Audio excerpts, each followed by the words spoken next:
Hello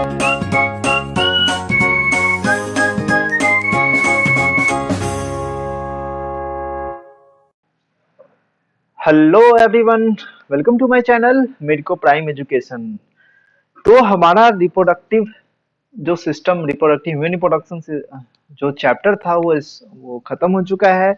और अब हम लोग स्टार्ट करने जा रहे हैं रिप्रोडक्टिव हेल्थ का चैप्टर। ठीक है, क्लास 12 का ये चैप्टर है और हम लोग इसको बहुत अच्छे तरीके से पढ़ेंगे। कुछ सोशल वेलबींग्स के लिए हम लोग को ज्ञान भी चाहिए इसमें। ठीक है, इसीलिए ये चैप्टर बहुत ज्यादा इंपॉर्टेंट होता है। ठीक है, इसमें इंट्रोडक्शन है, बहुत अच्छा इंट्रोडक्शन है, एनसीईआरटी में दिया हुआ है। आप लोग पढ़ना, एक बार रीडिंग डालना, आपको अच्छा लगेगा पढ़ के। ठीक है, बहुत सारा चीज अच्छा अच्छा सीखने को मिलेगा कि उसमें ठीक है किस तरह से समाज में रिगार्डेड टू रिप्रोडक्टिव हेल्थ किस तरह से समाज में हम लोग को रहना चाहिए उसके अकॉर्डिंग। ठीक है, तो चलो वीडियो को ज्यादा लंबा नहीं करते, हम लोग मेन चीजें स्टार्ट करते हैं। सबसे पहले रिप्रोडक्टिव हेल्थ के बारे में। ठीक है, रिप्रोडक्टिव हेल्थ बोलते किसको हैं? बेसिकली हेल्थ क्या होता है? हेल्थ हेल्थ हेल्थ का डेफिनेशन देने के लिए डब्ल्यूएचओ है। ठीक है, कौन? डब्ल्यूएचओ ने हेल्थ के बारे में बताया। बेसिकली वो रिप्रोडक्टिव हेल्थ को भी बता रहा है। ठीक है, तो उसने बोला कि वो बोला क्या बोलता है कि टोटली वेल बीइंग, मतलब टोटली पूरी तरीके से अच्छा होना चाहिए in all aspect of reproduction. Reproduction का जितना भी एस्पेक्ट है सबके अकॉर्डिंग उसका क्या होना चाहिए, सबके अकॉर्डिंग वो क्या होना चाहिए, टोटल वेलबींग होना चाहिए। मतलब फिजिकली वो अच्छा होना चाहिए, इमोशनली अच्छा होना चाहिए, बिहेवियरल अच्छा होना चाहिए और सोशली वो अच्छा होना चाहिए। तो ये सारा जो रिस्पेक्ट है ये किसके रिस्पेक्ट में? रिप्रोडक्शन के रिस्पेक्ट में। ठीक है, तो हेल्थ का भी तो डेफिनेशन वही होता है। हेल्थ, कोई आदमी हेल्दी कैसे है? वो फिजिकली हेल्थ है, फिजिकली उसका हेल्थ सही है, इमोशनली वो सही है, बिहेवियरली सही है और सोशली वो सही है। तो उसको बोल सकते हैं कि वो पर्सन क्या है? हेल्दी है। ठीक है, तो रिप्रोडक्टिव हेल्थ बेसिकली हम लोग इस चैप्टर में यही बात करेंगे कि रिप्रोडक्टिव हेल्थ के बारे में ही बात करेंगे कि हेल्दी रिप्रोडक्टिव ऑर्गन्स होना चाहिए विथ नॉर्मल फंक्शंस। ठीक है, रिप्रोडक्टिव ऑर्गन्स क्या होना चाहिए? Healthy with normal functions. So now let's move to our first topic. First of all, I am going to giving about what? Well, basically introductions. Okay. So India was among the first country in the world who initiate action plans programs at a national level to attain total reproductive health as a social goal. तो India ही वो first है जो सबसे पहले अपना national programmes और plans वो निकाला। ठीक है, ताकि टोटल पूरे तरीके से क्या reproductive health as a society में सबको रिप्रोडक्टिव हेल्थ का वो नॉलेज हो सके। ठीक है, इंडिया फर्स्ट कंट्री है तो ये एक इंपॉर्टेंट स्टेटमेंट वाइज में आ सकता है, ये इंपॉर्टेंट स्टेटमेंट है।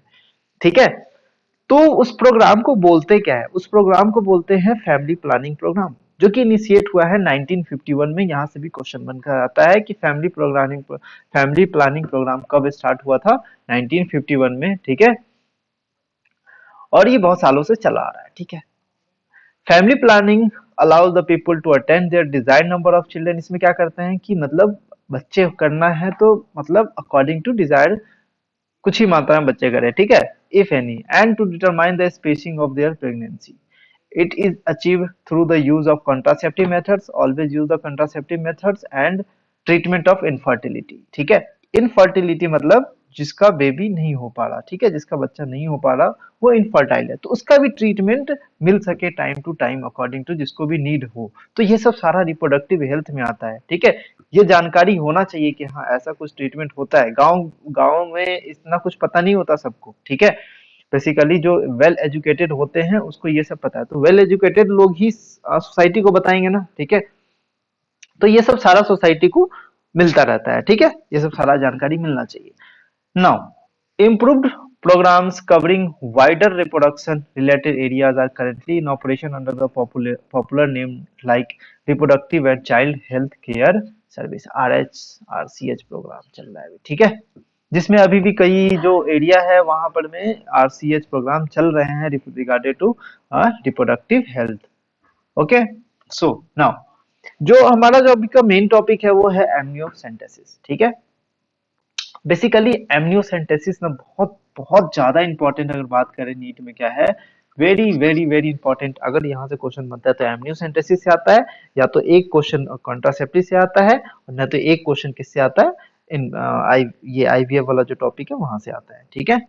तो ये चीज है इंपॉर्टेंट है, ठीक है। चलो सबसे पहले हम लोग देखते हैं, एक एक पॉइंट यहाँ इंपॉर्टेंट है, ऐसा कोई भी पॉइंट इसमें मिस नहीं कर सकते हैं, ठीक है। कहीं से भी क्वेश्चन बन सकता है। ऐसे क्वेश्चन बन के आते हैं कि स्टेटमेंट दिया होगा, which of the statement is true regarding amniocentesis, और पांचों स्टेटमेंट दिया रहेगा, तो इसीलिए अच्छा है कि सारा ही पढ़ लो ना, ठीक है। चलो, it is usually done when the pregnant woman is over age of 34 और is family history of genetic problems, ठीक है। करते क्यों है भाई?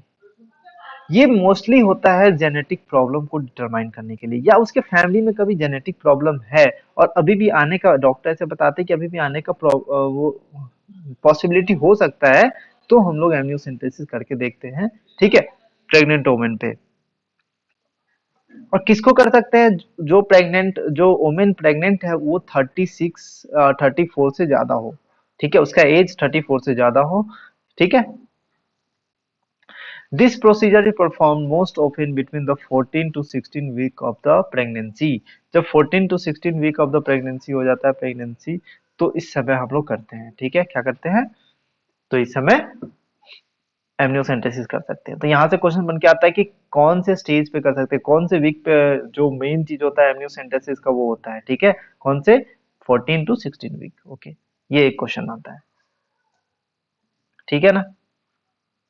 Next, amniocentesis in some of the amniotic. अब इसमें क्या करते हैं कि जो एमनियोटिक फ्लूइड है जो कि डेवलप होता है फीटस में, ठीक है, जो एमनियोटिक फ्लूइड होता है जो फीटस में होता है, उसको हम लोग निकालते हैं, उसको एनालाइज करते हैं, ठीक है, एनालाइज द फीटल सेल्स।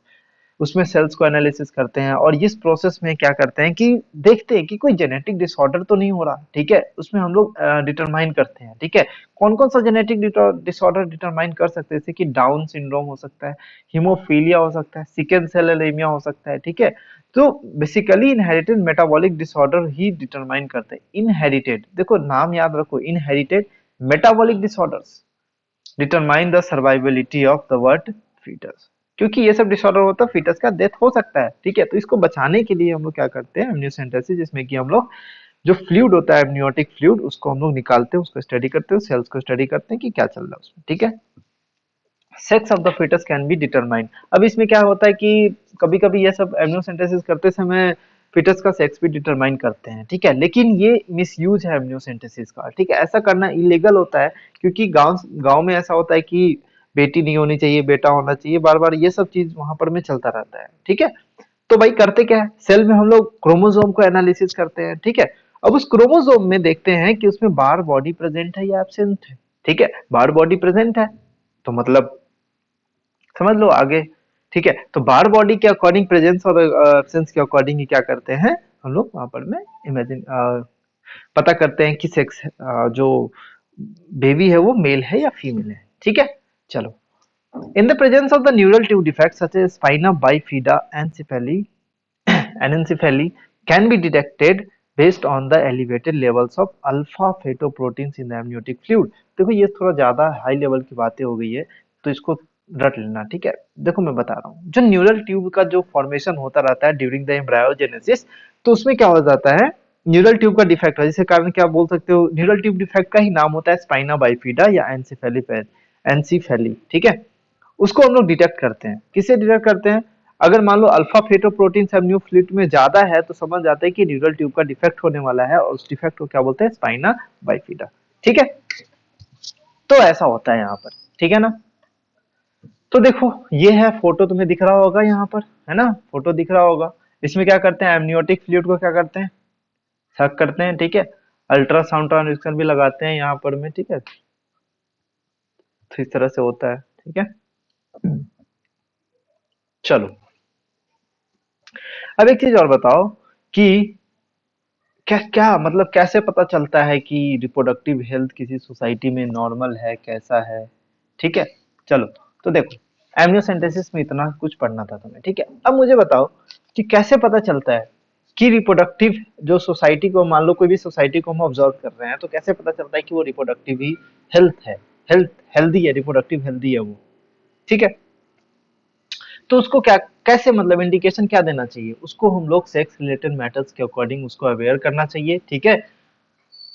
और क्या करना चाहिए? Increase number of medically assisted deliveries and better postnatal care leading to the decrease maternal and infant mortality rate। तो देखो, बच्चे होने के बाद उसको किस तरह से केयर करना चाहिए, किस तरह से मेडिसिन चलना चाहिए, किस तरह से उसको क्या खाना चाहिए, क्या नहीं खाना चाहिए, किस तरह से सारा चीज उसको बोलते हैं पोस्ट नेटल केयर। ठीक है, उसको बेटर पोस्ट नेटल केयर होना चाहिए। और उसके बाद increase number of medically assisted delivery.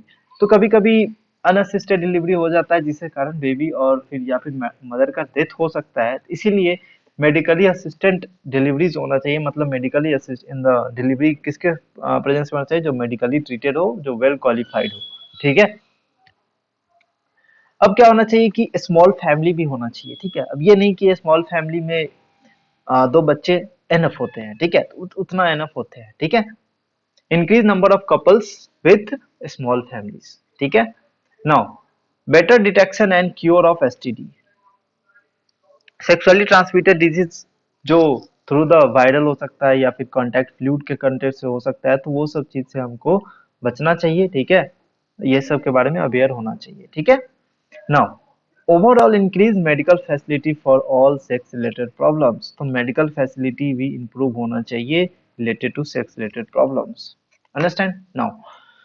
अब इतना ज्यादा जो पॉपुलेशन बढ़ रहा है, वो क्या क्यों बढ़ रहा है, कुछ तो रीजन होगा। ठीक है, तो कुछ गवर्नमेंट ने भी ऐसा कुछ स्टेप निकाले हैं। ठीक है, इस प्रॉब्लम को टैकल करने के लिए, कि मतलब अलार्मिंग रेट, मतलब हाई रेट से जो पॉपुलेशन बढ़ रहा है उसको कंट्रोल करने को। ठीक है, population stabilization and birth control. ठीक है, तो फैमिली को to motivate smaller family by using the contraceptive methods, तो advice family to use the contraceptive methods. ठीक है, as a medical professional, there are the multiple advertisements in the media as well as posters bill showing the happy couple with two children with a slogan हम दो हमारे दो। तो ये सब सारा मीडिया वाले हमें ये जागरूक कर रहे हैं। ठीक है, मीडिया वाले भी लगे हुए हैं अपने काम पे।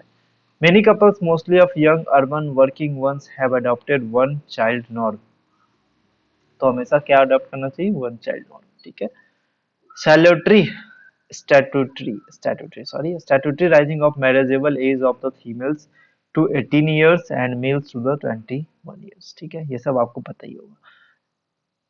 incentives given to the couples with small families। ठीक है, कपल्स को बताओ कि हाँ small family is the happy family. ठीक है, चलो, तो ये था हमारा पूरा population stabilization and birth control.